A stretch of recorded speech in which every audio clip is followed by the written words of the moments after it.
ziua, dragii mei! Astăzi vă prezint o metodă de a preveni căderea copiilor de la ferestre, utilă tuturor celor care locuiesc la bloc, dar și la case cu etaj și care au cel puțin un copil cu vârsta de peste un an.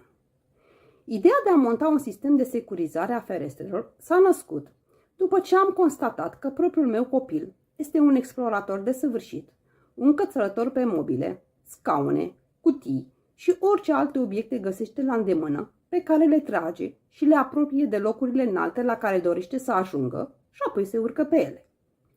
Fereastra a fost întotdeauna un loc fascinant pentru copil și încercările acestuia de a ajunge să privească pe geam m-a determinat să caut un sistem de protecție.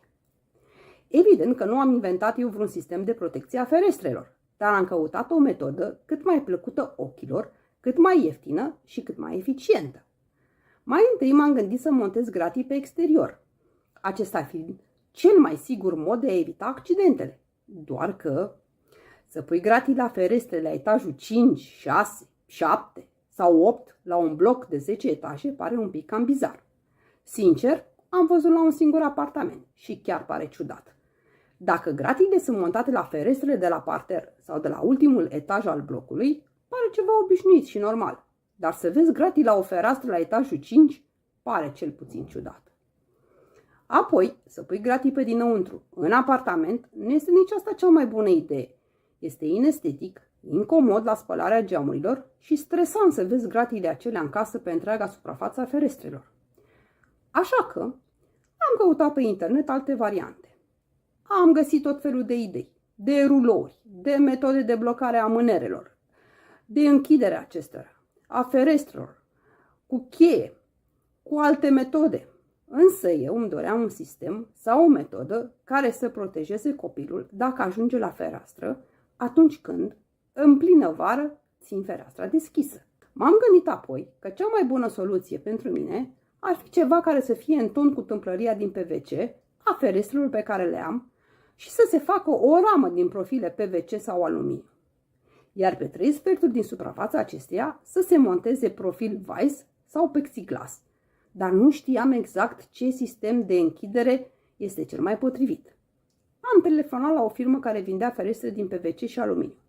Am spus ce doresc și am întrebat dacă îmi pot face acest lucru. Răspunsul a fost clar. Nu am făcut, nu-mi face, la revedere. Am mai întrebat la o altă firmă, la care m-am dus personal să le explic ce doresc și pentru ce. Nu se poate, ne pare rău, nu facem. Dar dacă vreți, vă facem o ramă din PVC sau aluminiu cu plase de țânțari. Le-am explicat că așa ceva am, dar plasa se deschide înspre exterior, iar copilul o poate împinge cu ușurință. În zadar am explicat că doresc ceva care să fie pus pe interior și să nu fie cu deschidere sau cu împingere spre exterior. După vreo săptămână de căutări pe internet și telefonat pe la diverse firme, m-am ambiționat și mi-am pus mintea creativă la contribuție, căutând să combin și să adaptez la nevoile mele ceea ce exista deja pe piață. Așa am ajuns la sistemul pe care o să vi-l prezint, care este de fapt un fel de portiță din profile de aluminiu pusă la fereastră. Care erau cerințele mele? Simplu.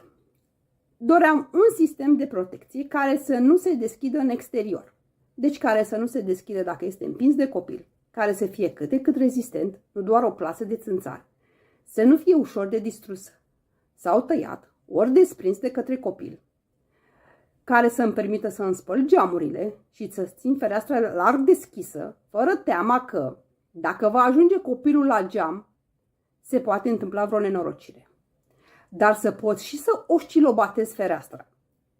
Așadar, după îndelungi căutări și cugetări, soluția pe care eu am găsit-o, cea mai potrivită pentru mine și pentru a ști în siguranță copilul, chiar și atunci când mă duc cu minut la bucătărie sau la baie, a fost să creez o portiță la fereastră, prin readaptarea ramei pentru plasa de țânțari, care să fie montată în interiorul camerei, să se deschidă prin tragere și nu prin împingere, să o pot îndepărta cu ușurință când doresc și să închid fereastra.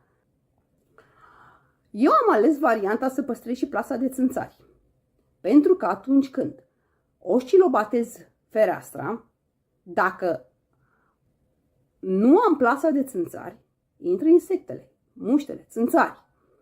Deci eu am ales să fac portița de la cap la coadă.